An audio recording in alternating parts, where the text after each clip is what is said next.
Acredito que, assim como eu, nas últimas 2 semanas, Deus falou muito ao seu coração. Foram 2 mensagens muito desafiadoras. Acredito que você também deve estar ainda ruminando no seu coração, ainda refletindo muito sobre o que foi falado nas últimas 2 semanas.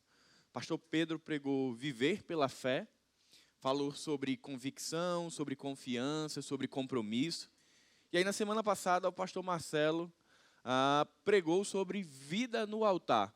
E também falou sobre sobre compromisso, conexão, compaixão e completude. Ou seja, se você guardar esses Cs no seu coração, você vai ter lições muito preciosas. E, particularmente, para mim, tem sido um desafio ruminar essas 2 mensagens e, principalmente, olhar para o meu coração, e acredito que você esteja fazendo isso também, e perceber se todos esses Cs, que são ações, que são comportamentos em relação ao Senhor, se eles estão presentes.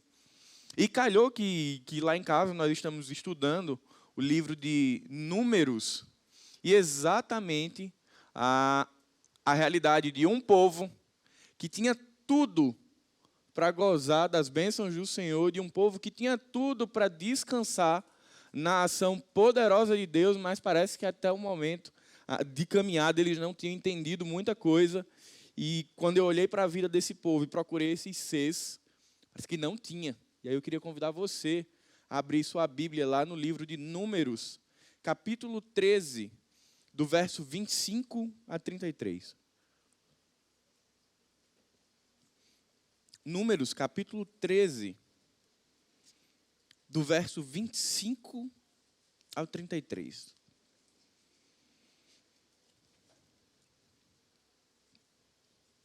O texto diz: depois de passarem 40 dias explorando a terra, os homens retornaram a Moisés, a Arão e a toda a comunidade de Israel em Cádiz, no deserto de Parã. Relataram o que tinha visto a toda a comunidade e mostraram os frutos que trouxeram da terra. Este foi o relatório que deram a Moisés. Entramos na terra a qual vocês nos enviou, e de fato é uma terra que produz leite e mel com fartura. Aqui está o tipo de fruto que nela há. Contudo, o povo que vive ali é poderoso, e suas cidades são grandes e fortificadas. Vimos até os descendentes de Enaque. Os amalequitas vivem no Neguebe, os hititas, jebuseus e amorreus vivem na região montanhosa. Os cananeus vivem perto do litoral do mar Mediterrâneo e no vale do Jordão. Calebe, porém, tentou acalmar o povo que estava diante de Moisés. Vamos partir agora mesmo para tomar a terra, disse ele. Com certeza podemos conquistá-la. Mas os outros homens que tinham feito com ele o reconhecimento da terra discordaram. Não podemos enfrentá-los, são mais fortes do que nós. Então espalharam entre os israelitas um relatório negativo sobre a terra, dizendo: a terra que atravessamos, ao fazer o reconhecimento, devorará quem for morar ali. Todas as pessoas que vimos são enormes. Vimos até gigantes, os descendentes de Enaque. Perto deles, nos sentimos como gafanhotos. E também era assim que parecíamos para ele. Pai querido, nos ajuda, Pai, a sermos ensinados, moldados e transformados, Pai, pela Tua palavra. É isso que eu te oro, em nome de Jesus. Amém. Você entraria em uma batalha que você já soubesse o resultado? E se o resultado da batalha que você já soubesse fosse vitória? Ou seja, se o caminho fosse relativamente mais simples, você precisa de uma batalha para chegar ao outro lado, mas essa batalha já lhe foi garantido o sucesso, a vitória. Você entraria? É bem possível que sim. Afinal de contas, é esse tipo de situação que a gente mais busca na vida, ter certezas. Quando a gente olha para essa realidade de Números 13, os israelitas estavam ali numa circunstância muito favorável, porque a certeza já havia sido dada. Existia uma promessa de Deus que tinha sido dada a Abraão, a Isaac, a Jacó, que chegava agora a Moisés, que era que Deus daria a esse povo uma terra que mana leite e mel. Só que nesse processo de tomar posse da terra, existia a necessidade de tirar os ocupantes da terra. Mas Deus já tinha dado. Era só chegar lá. Não seria gentilmente, por favor, saiam. Existiria sim uma batalha, mas uma batalha onde o próprio Deus já tinha dito ao povo que essa batalha já estava ganha. E é muito interessante quando a gente olha para esta promessa que Deus dá aos israelitas. Não é que eles iriam conquistar a terra. A terra já havia sido conquistada. A terra era de Deus. O que Deus estava conclamando o povo era a possuir a terra. Porque a ideia de conquistar algo, ela traz consigo a hipótese de não conquistar. Mas isso não era possível na perspectiva de Deus. A terra já estava separada para o seu povo. Cabia a esse povo tomar posse. Só que não é isso que acontece. Falta a esse povo fé e vida no altar. Embora esse povo tivesse visto muitos milagres de Deus, desde a saída do Egito, da forma miraculosa e sobrenatural, como Deus destrona os deuses egípcios, traz aquele povo e vai durante 2 anos providenciando todos os recursos para a manutenção daquele povo.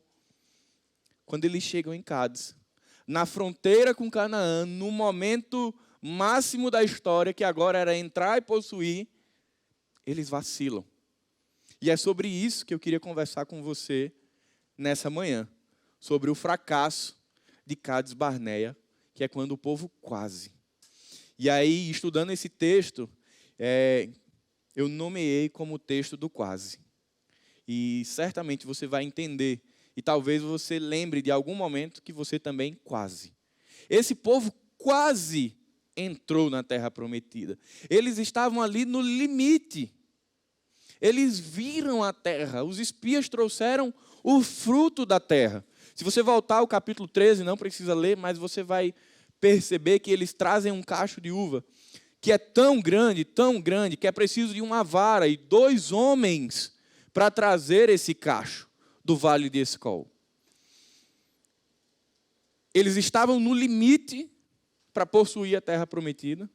Eles tinham visto os frutos da terra. Eles tinham acabado de sair de mais um momento de manifestação da glória de Deus, através do momento que Deus manda as codornizes. Mas ainda assim, eles olham para aquilo ali e se perguntam: será? Será que vai dar certo? Então esse é um povo que quase entra na terra. É um povo que quase tinha fé o suficiente em Deus. Era um povo que quase tinha uma crença, uma fé suficiente nas promessas de Deus. E era um povo que quase confiava nos seus líderes. Você já viveu um período de quase na sua vida também? Em que a gente está ali confiante, mas no momento das coisas acontecerem, a fé vacila. E isso acontece.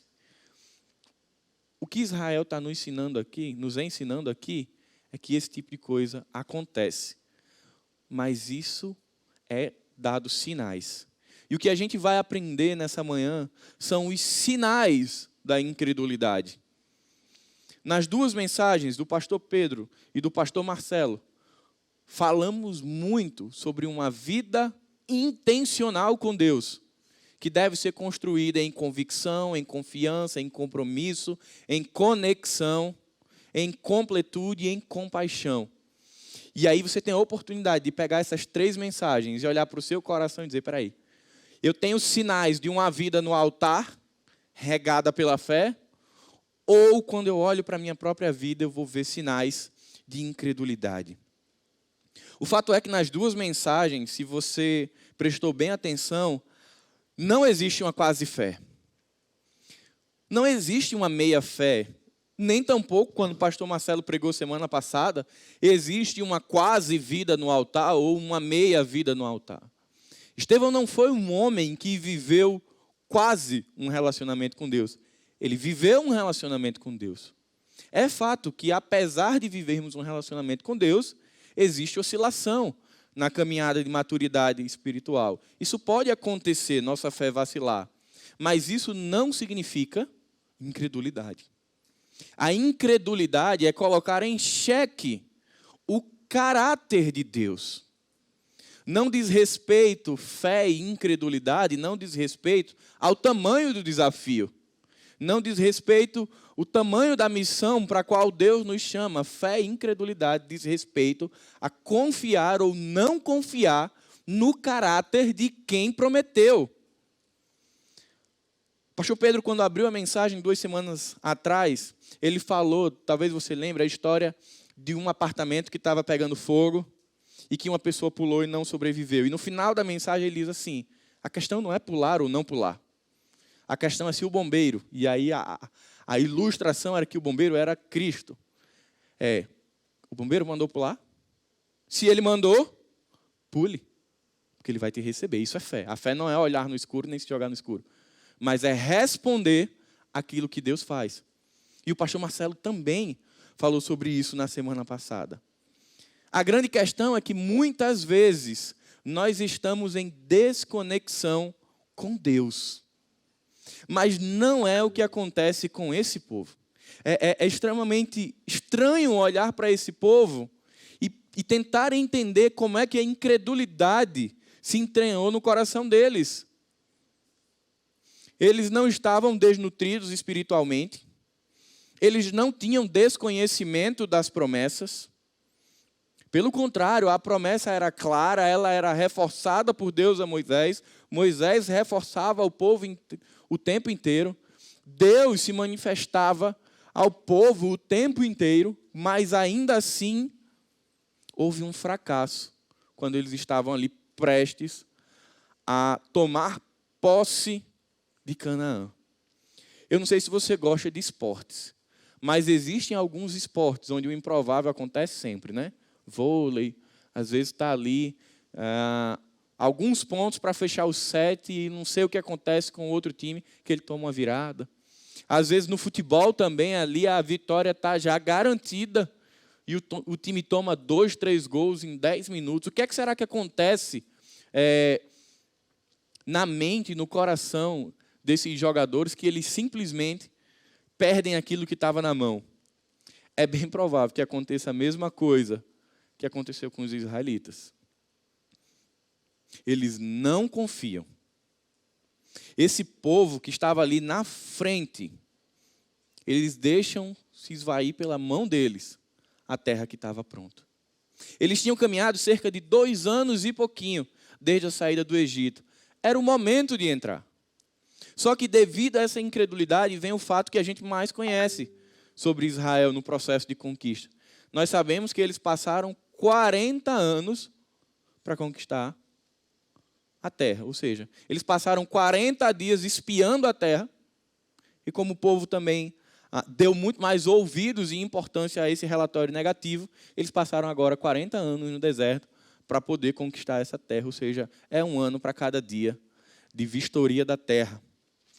E aí eles não avançaram, eles não conquistaram a terra.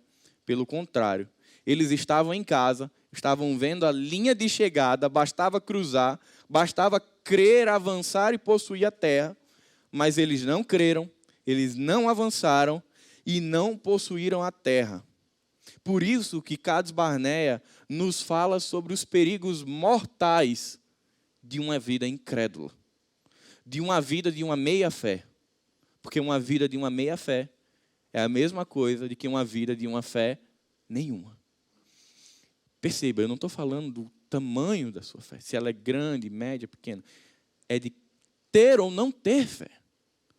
O povo de Israel sempre teve uma relação muito tênue com a incredulidade.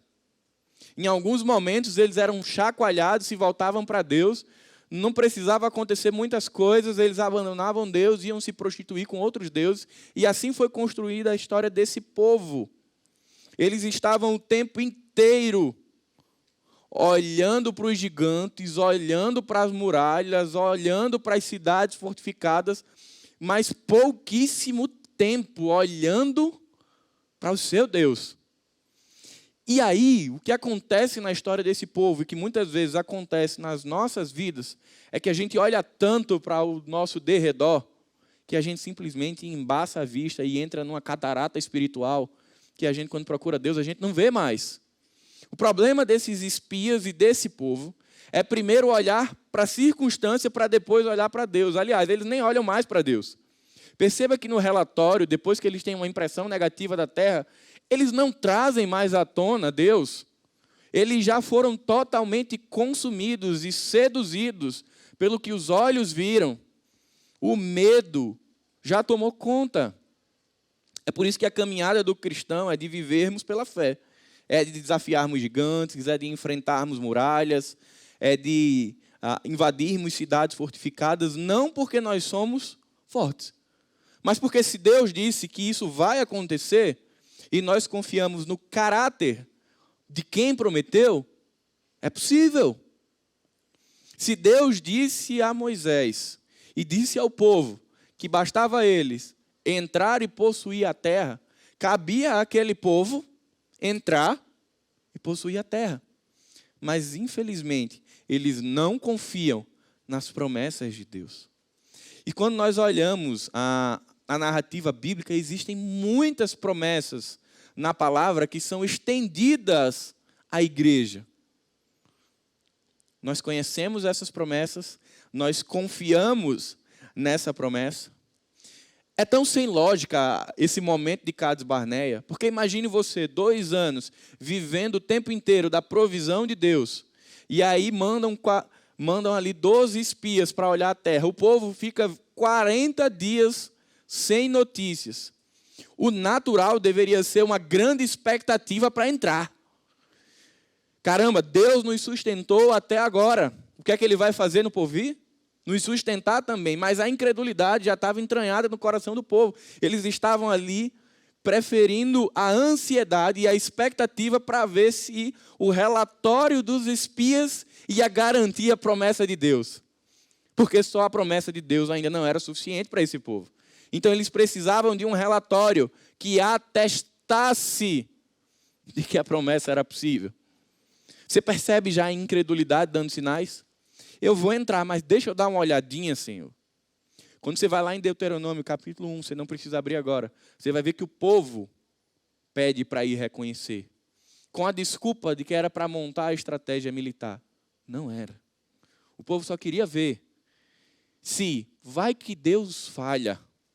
Nosso exército de 600 mil homens dá conta? O fato é que eles queriam garantir que pelo próprio braço seria possível. E aí, se Deus fizesse, maravilha. Mas se Ele não fizesse, pelo menos a gente já tem segurança que a nossa estratégia militar e que o nosso exército vai dar conta. Então, se Deus furar, a gente garante.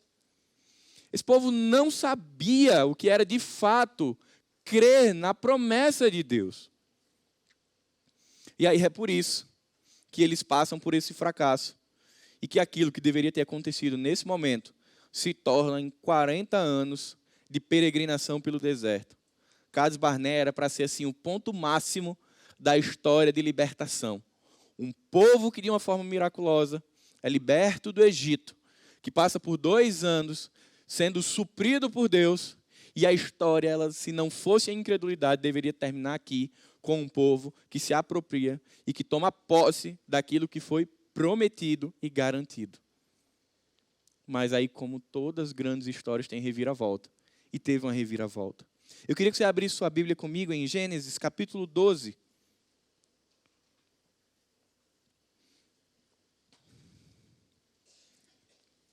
Gênesis 12, verso 7.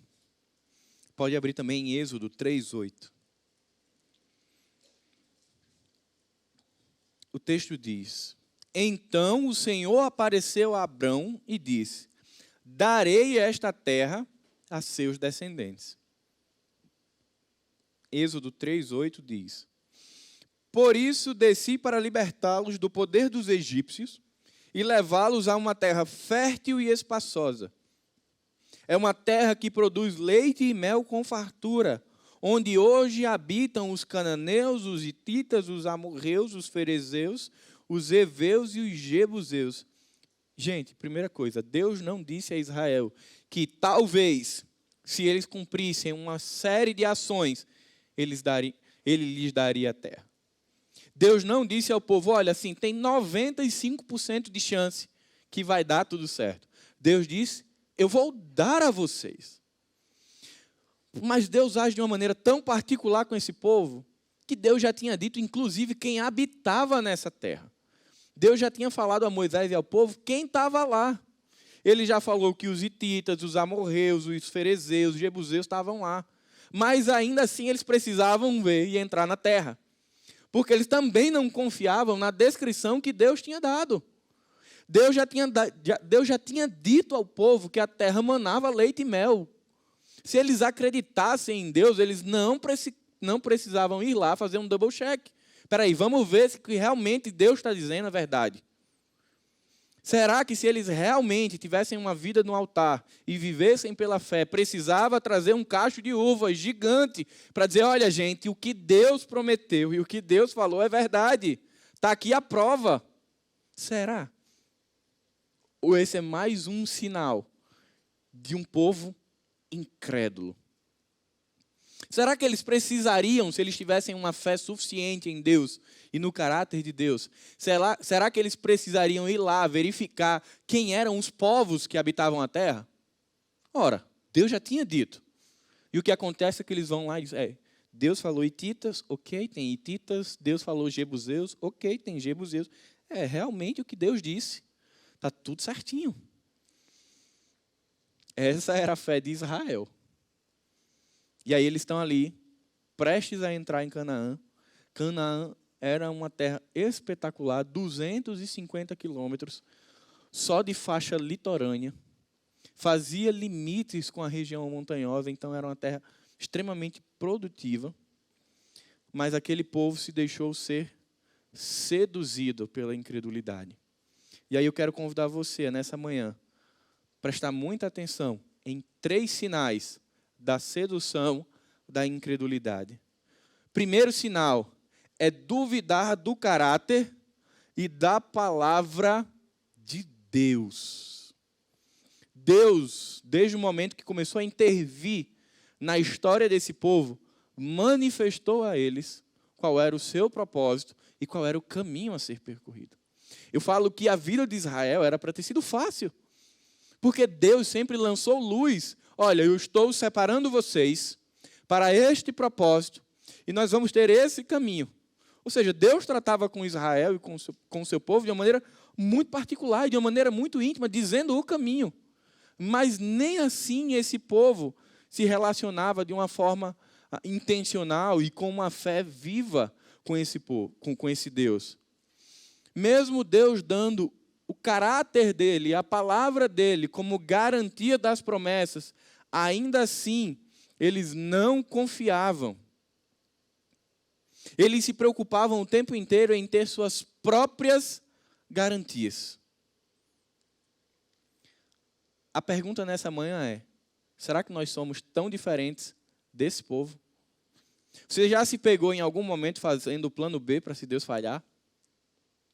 As pessoas muito planejadoras, elas vão dizer assim, não, eu tenho que ter o plano A, o plano B, o plano C. Isso é bom enquanto está no seu controle.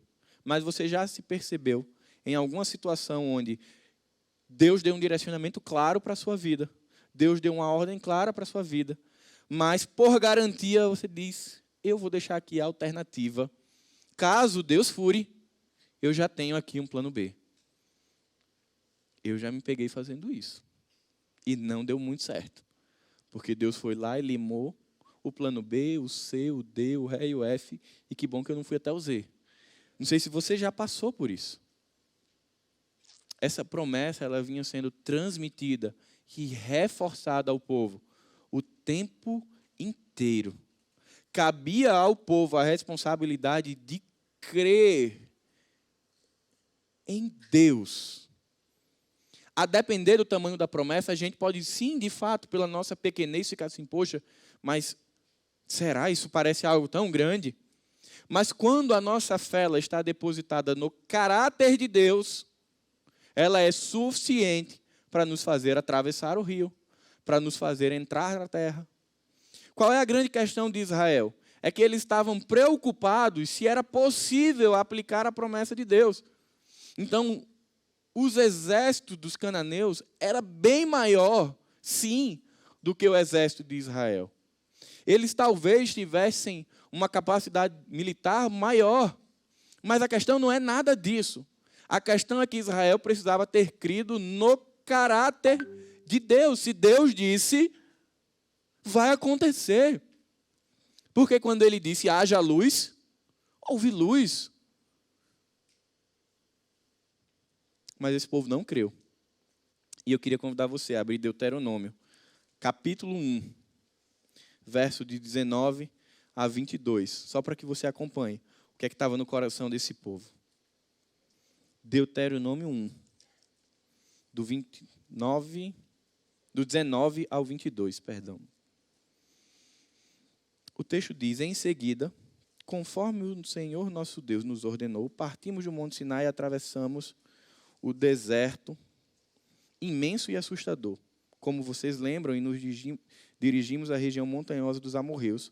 Quando chegamos a Cades Barneia, eu lhes disse, vocês chegaram à região montanhosa dos amorreus que o Senhor nosso Deus nos dá. Vejam, o Senhor seu Deus colocou a terra diante de vocês. Vão e tomem posse dela, conforme o Senhor, o Deus de seus antepassados, lhes prometeu. Não tenham medo e não desanimem. Então todos vocês vieram e me disseram, olha só, Moisés estava falando com o povo, dizendo, gente, chegamos a Cades Barneia, está aqui Canaã, conforme Deus vem falando, desde os nossos passados, não tenham medo e entrem. O que é que o povo diz a Moisés? Primeiro enviaremos espiões para que façam o reconhecimento da terra para nós. Eles recomendarão o melhor caminho e indicarão em quais cidades devemos entrar. Gente, esse povo tinha caminhado o tempo inteiro com Deus apontando o caminho. E quando chega em Cades Barneia, eu não sei o que acontece na cabeça deles, que eles dizem, agora eu não vou mais andar no caminho que o Senhor propôs. Eu preciso mandar espias, e são os espias que vão dizer a rota. Percebe que aqui a fé já tinha se dissipado, se em algum momento existiu. Eles já nem mais estavam preocupados com o que Deus estava dizendo. Eles queriam pessoas que fossem até lá, que vistoriassem a terra. Caminharam quase 800 quilômetros desses espias de ida e volta, para que os espias agora dissessem o que eles deveriam fazer. É por isso que Cades Barneia foi uma missão do fracasso. Porque desde o início esse povo não creu no Senhor. Esse povo estabeleceu homens para substituir aquilo que era a posição de Deus. O povo que estava aqui nesse momento era o povo que precisava ver e sentir a realidade da nova terra. Avaliar se tinham força o suficiente para conquistá-la. E aí, se tudo fosse favorável, eles entrariam. Do ponto de vista militar, talvez até se justifique querer entrar na terra e verificar por onde, qual rota eles iriam. Estabelecer talvez o ponto mais fraco para ser o primeiro a ser possuído. Embora não precisasse, né? Deus já tinha dado a terra, tinha garantido a terra e tinha dito a rota. Mas povo, ok. Estratégia militar, ok. Espiritualmente foi uma decisão terrível. Foi uma decisão que custou algo muito caro a eles. Custou a morte de toda essa geração. Se você ler Números 14, você vai perceber que a mão de Deus pesa sobre o povo por causa da incredulidade. Toda aquela geração de 20 anos para cima, todos morrem na peregrinação pelo deserto. Só Josué e Calebe possuem a terra prometida. Gente, incredulidade é colocar em xeque o caráter de Deus. Todas as vezes que o seu coração estiver vacilando, e isso acontece e vai acontecer na nossa caminhada cristã, se volte para uma questão. Quem prometeu? Se foi o pastor Paulo, o pastor Pedro ou o pastor Marcelo, desconfie. A gente não pode garantir que vai dar certo, não. Mas se é uma promessa de Deus para a sua vida, confie no caráter de quem prometeu. Pastor, mas parece algo muito grande. Não tão grande quanto Deus que prometeu. Pastor, mas é muito improvável. Não tanto quanto a garantia de que quem prometeu é fiel para cumprir. É uma questão de crer no caráter de Deus. Mas esse povo, ele padece à beira de Canaã por desconhecimento, descompromisso, desconexão com Deus. Era pouca gente que de fato se relacionava com Deus. Era Moisés, Miriam, Arão, Josué e Caleb. Os outros não. Muito fragilizados na sua fé. E aí como é que a gente crê nas promessas de Deus? Através da palavra de Deus.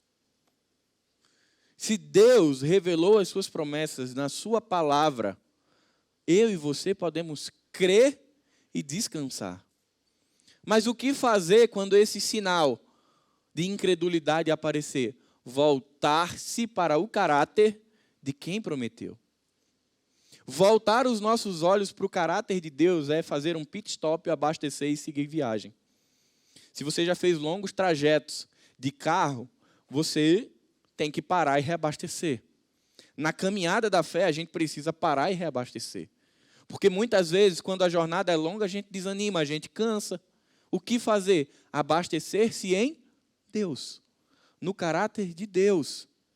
E aí, quando a gente faz isso, a gente deixa de andar por vistas e passa a andar por fé, por aquilo que foi revelado na Escritura.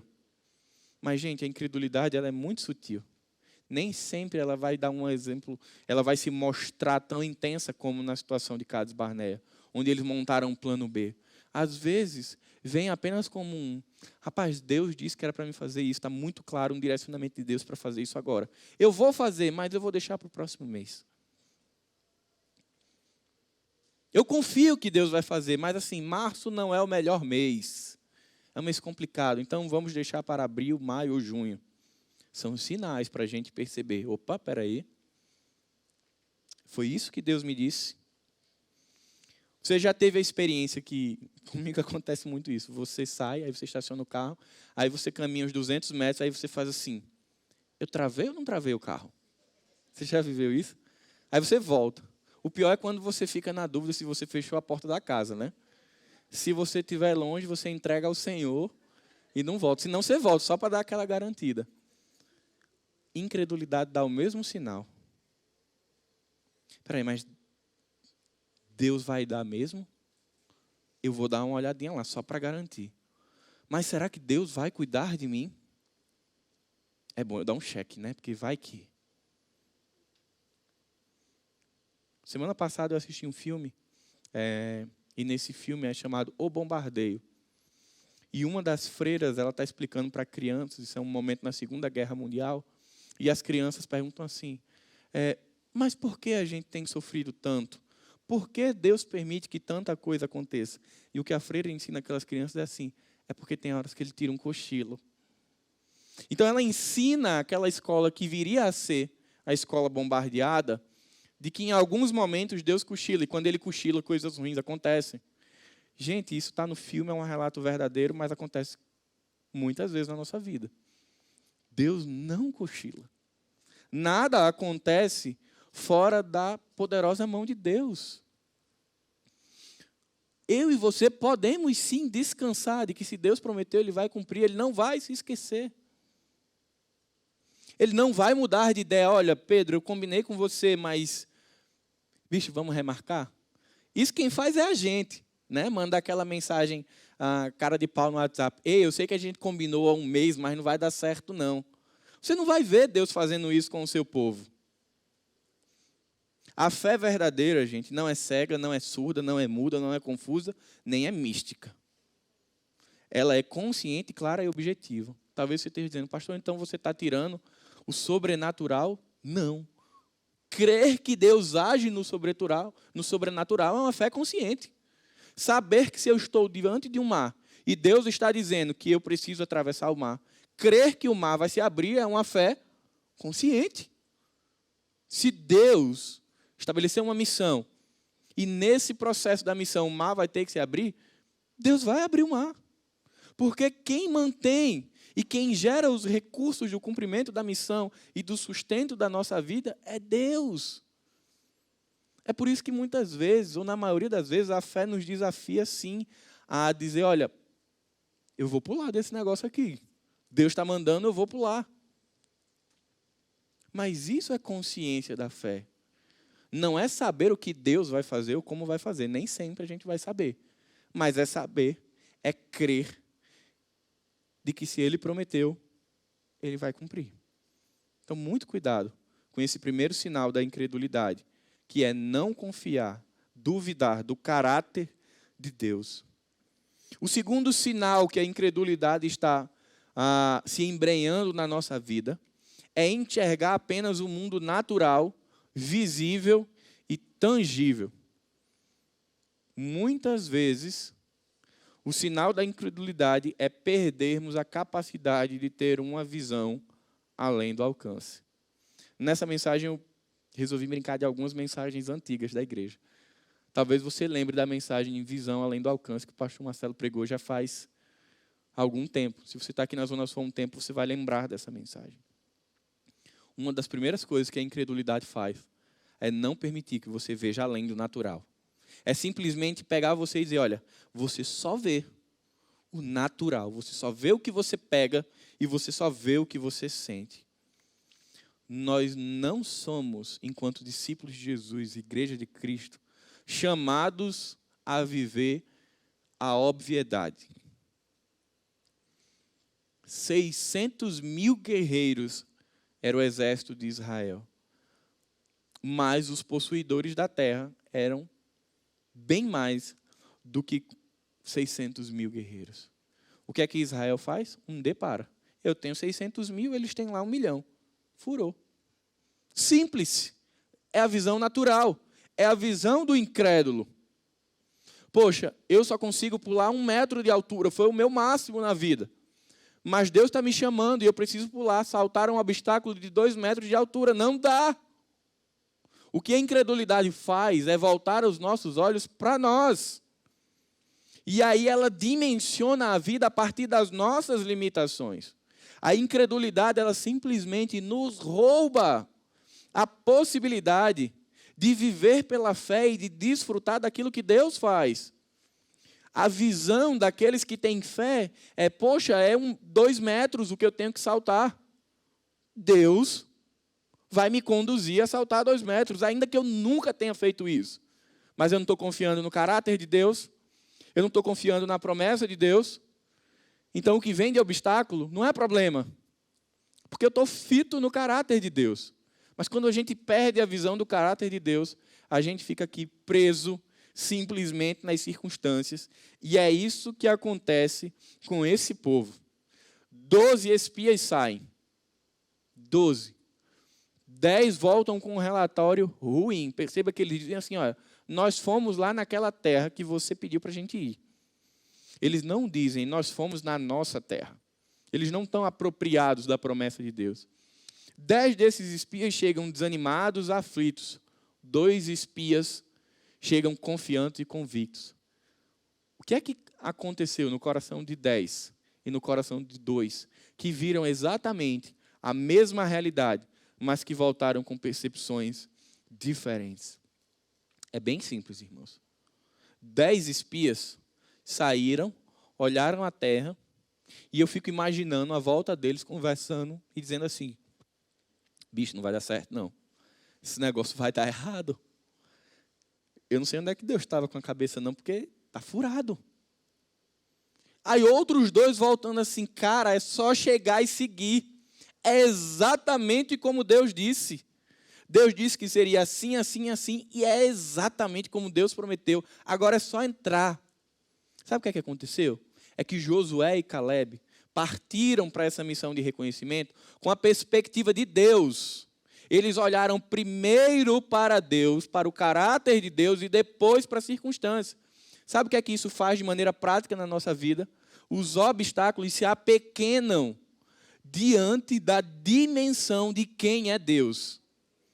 Mas todas as vezes que nós fazemos o contrário, e olhamos primeiro para as circunstâncias, primeiro para as limitações, nem sempre a gente volta mais nem para Deus. Às vezes, esse cenário que nós vimos pelo olho natural, ele é tão forte e tão intimidador que tem muita gente que nem volta mais para Deus. Que já fica no caminho. Já ficaria lá em Cades Barnea.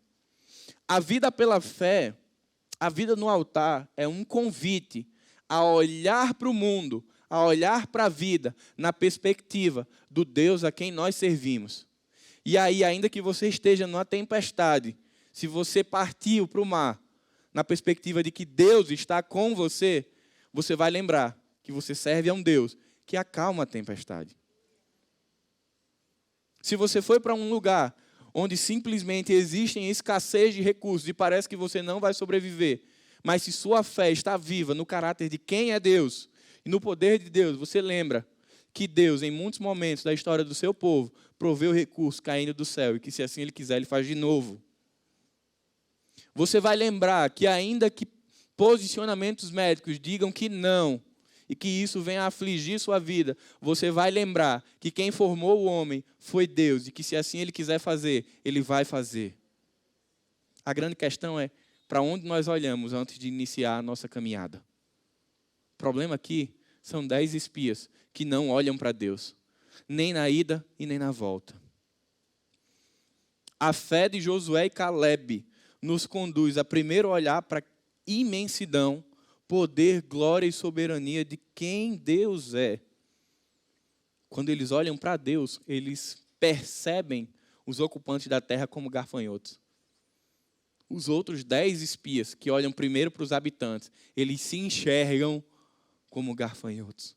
E dizem, olha, não vai dar conta. E aí eles voltam desanimados pelas circunstâncias e desanimam as outras pessoas. E aí eu queria que você pensasse e respondesse a uma pergunta ao seu coração. Quem somos nós? Josué e Caleb? Ou os outros 10 espias? Para onde é que os nossos olhos têm sido direcionados quando nós acordamos e saímos toda manhã? Nossos olhos se abrem, olham para Deus e agora vamos começar o dia? Ou nossos olhos se abrem, olham o mundo e voltam para casa? Tem uma forma bem simples de você descobrir isso. Preste bem atenção no como você volta para casa e quais são as primeiras palavras. Diz muito de como você encarou o seu dia. A quantidade de reflexões de não é possível, não vai dar certo, eu não vou aguentar, diz muito de como você começou o seu dia.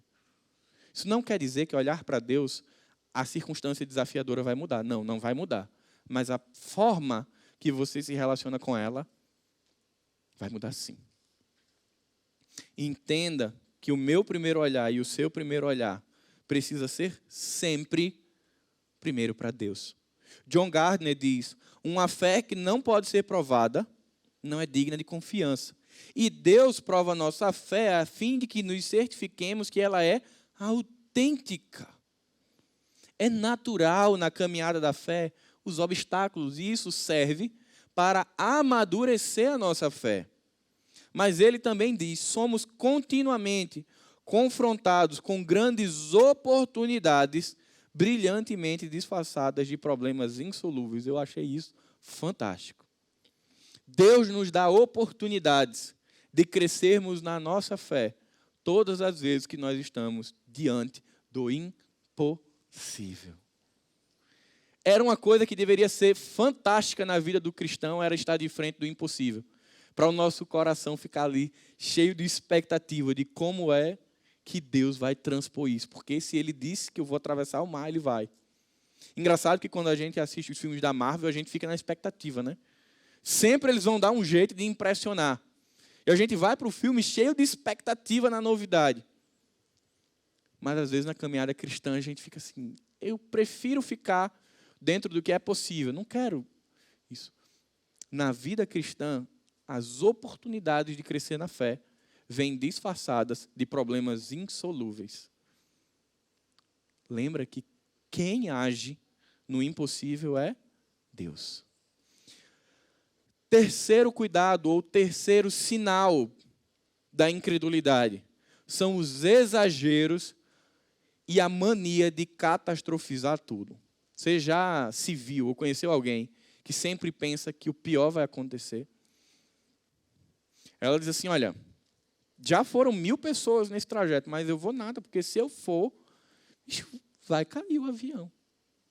São fobias, isso pode ser tratado com um profissional. Mas são aquelas pessoas que estão o tempo inteiro com medo, com dúvida, e elas não avançam. Só que essa desconfiança, muitas vezes infundada, ela gera paralisias, exageros, é o que aconteceu. A fragilidade da fé desse povo não tinha fundamento, ou não deveria ter fundamento, já que Deus vinha se manifestando e dando garantias. Mas, nesse momento, a incredulidade tomou posse do coração dos israelitas. E eles não somente questionam o caráter de Deus, como agora eles exageram e inventam coisas. Eles chegam ao ponto de dizer, olha, a terra devora as pessoas. Gente, em Canaã não tinha terra devorando ninguém, não. Mas os espias estavam tão amedrontados e querendo passar um relatório tão terrível para os demais integrantes do povo, que eles dizem, olha, a terra engole pessoas. A gente não sabe ao certo o que eles quiseram dizer isso. Se era uma terra que abria e engolia as pessoas, ou se existia algum tipo de doença que iria afligir essas pessoas. Mas eles queriam ali colocar um exagero. Eles dizem, olha, também tem outra coisa. O povo lá, os descendentes de Enaque, são muito maiores que nós, são gigantes. Mas se você perceber os últimos versículos do capítulo 13, eles vão dizer assim, todos são como gigantes. Gente, sim, tinha um povo de alta estatura em Canaã, mas não era todo mundo, não. Mas a incredulidade fez com que eles fizessem uma hipérbole aqui, um exagero. Não, gente, vai dar errado, porque todo mundo lá é gigante. Olha aqui o tamanho de vocês, tudo com 1,60. Os caras lá com 2,20. A terra engole vocês, melhor não ir. A gente é gafanhoto perto deles. É isso que a incredulidade faz. Ela gera exageros e catástrofes. E aí, como isso gera medo, o que é que a gente faz? Não segue. Quem dera, meus irmãos, alguém daquele povo tivesse dito assim, olha, sim, eles são mais fortes do que nós, mas será que eles são mais fortes do que Deus? Quem dera alguém tivesse dito, nós não somos capazes de destruí-los, mas Deus é. Quem dera eles tivessem dito, as cidades dos cananeus são protegidas por grandes muralhas, mas será que podem ser protegidas de Deus? Quem dera eles tivessem dito, sim, as pessoas são enormes, mas serão elas maiores que Deus? Isso não aconteceu. Aquele povo não viveu pela fé. Eles escolheram viver pelo que viam. Eles não avançam. Eles não tomam posse de Canaã. Pelo contrário, a mão de Deus pesa sobre eles. Aquela geração morre, é mandada de volta para o deserto. 40 anos para voltar de novo, para conquistar a terra. Porque não creram. O povo focou em... O povo é forte, as cidades são grandes, há gigantes. Tirando Josué e Caleb, não teve ninguém para dizer, sim, querido, mas e Deus? Só Josué e Caleb, mas aí os bichinhos, quando começaram a falar, todo mundo disse, ei, peraí, traz esses caras aqui, vamos meter pedra neles, vamos silenciar esses caras. E o povo comprou o discurso de não dar. E eu queria convidar você, enquanto igreja, tem muitas coisas que a Igreja Batista Zona Sul, Deus tem desafiado a fazer. E não é de hoje, já é de um tempo. Mas se você está aqui há um bom tempo, você vai lembrar do que Deus falou à igreja como uma promessa. Deus não disse compra um terreno para quem sabe, talvez, possa acontecer de vocês terem um novo lugar. Eu quero lembrar uma palavra que eu ouvi quando eu cheguei aqui, o pastor Marcelo falando. Deus disse, compra na crise. Porque não é pelo seu braço. Será que Deus mudou? Nós estamos em Cades Barneia. Está ali, Canaã. Bem ali. Deus está convidando a gente para fazer o quê? Entrar e possuir. Eu não quero usar nem nem mais um outro exemplo além do projeto da nova série. Tem vários outros que Deus está falando. Tem pessoas que a gente sabe, a gente convive, que Deus já tem dito, olha, que Deus tem falado ao coração sobre um propósito no reino de Deus. Dia 30, célula Força em Movimento. Tem pessoas que Deus tem chamado para servir como líderes de célula, que estão agora, hoje, há 30 dias, pouco mais de 30 dias, estão em Cades Barnea e Deus está dizendo, está Canaã ali, para você começar. Que tipo de postura nós teremos? Seremos Josué e Caleb ou seremos os 10 espias? Você quer pensar como seria os 10 espias na geração de hoje? Pastor, eu queria muito, mas eu não tenho tempo. Certeza que os espias diriam isso. Pastor, mas é assim, eu até sinto Deus me falando, mas eu não tenho preparo.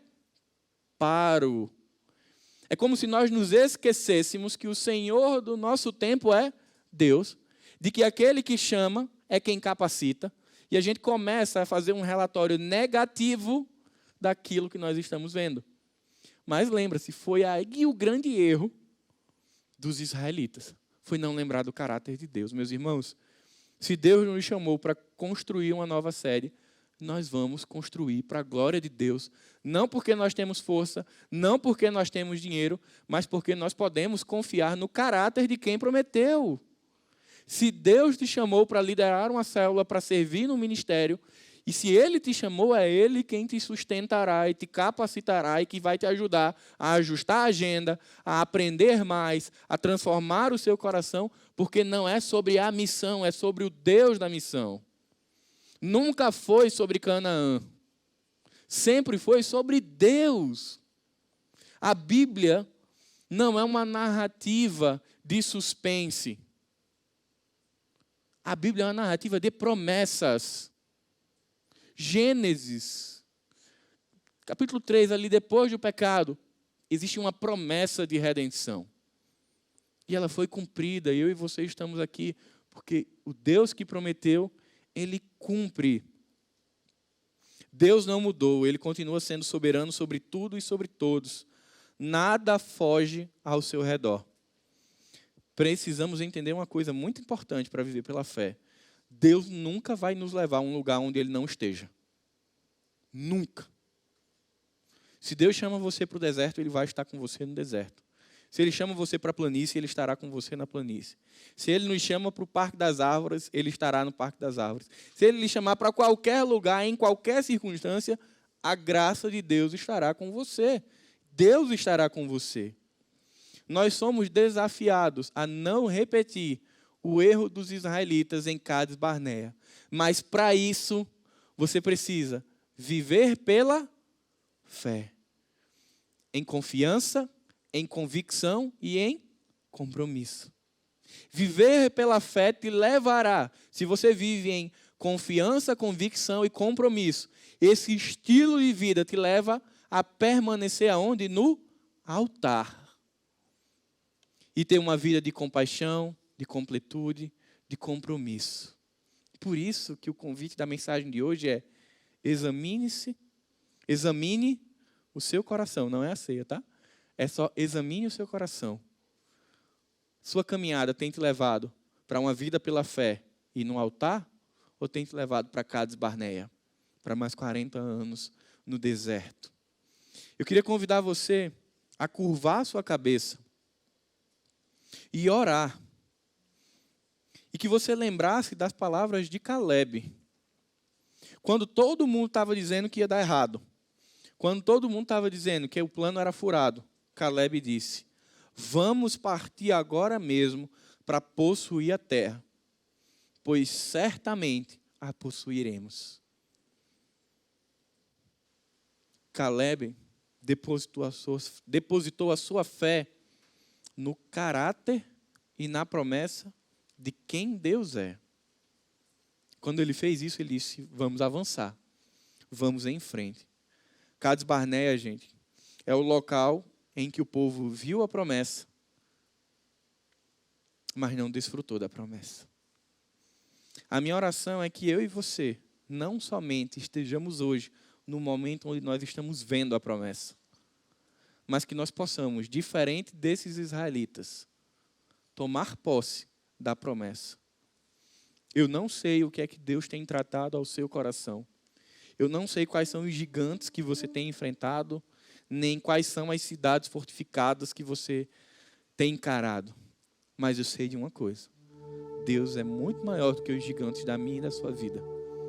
Deus, ele é muito maior do que as muralhas. Deus é muito maior do que os impossíveis e os improváveis que esse mundo e esse tempo insistem em dizer para nós que não. Eu não quero que você saia daqui achando que agora vamos sair fortalecidos, de que agora é sim para tudo. Mas que você saia daqui, na verdade, convicto de que se há uma promessa de Deus revelada na Escritura e que Deus direciona ao seu coração, ela vai se cumprir. Mas talvez, se você não estabelecer uma vida de fé e vida no altar, você passa 40 anos no deserto. O projeto de Deus, quando tirou os israelitas do Egito, não era 40 anos de deserto. O caminho era curto, era para ter sido rápido, mas foi falta de fé quem fez esse caminho se estender por 40 anos. E eu tenho certeza que eu e você não queremos passar 40 anos para entrar na terra prometida. Hoje de manhã, na devocional lá em casa, foi como uma flecha. Se você tem a jornada, você vai poder ler hoje. Deus lembrando sobre o que é depositar a nossa fé nele. Ainda que exista uma série de nãos, Deus falou, Ele vai cumprir mesmo. Que você possa aquecer o seu coração. Nós não temos vivido dias fáceis. Mas lembra-se de uma coisa. O Deus que chamou é o Deus que sustenta. O Deus que chamou é o Deus que preserva. Deus que chamou é Ele quem prepara. Deus que chamou é Ele quem envia. Aquece o teu coração com essas verdades e com essas promessas que estão reveladas na Escritura, para que a gente possa ter um estilo de vida de discípulo, de fé e vida no altar. Pai querido, nós queremos Te agradecer, Senhor, pelo privilégio e pela forma com que o Senhor conduziu essas 3 últimas semanas. Talvez nem estivesse no roteiro do nosso coração que as mensagens se conectassem, mas estava no roteiro do Senhor para a igreja. Nós queremos Te agradecer, Pai, porque o Senhor tem nos chamado mais uma vez a viver pela fé, não a viver pelo que os nossos olhos contemplam, não a viver pelo que as nossas mãos tocam, mas viver sobre a perspectiva de quem servimos, de lembrarmos ao nosso coração que o Deus que nos resgatou do pecado é o Deus que nos criou, é o Deus que soprou o fôlego de vida sobre nós, é o Deus que encarnou e que levou sobre si os seus pecados para que hoje eu e os meus irmãos tivéssemos vida e vida em abundância. Pai, não nos permite viver com os olhos nessa terra. Isso é passageiro, é transitório, vai acabar.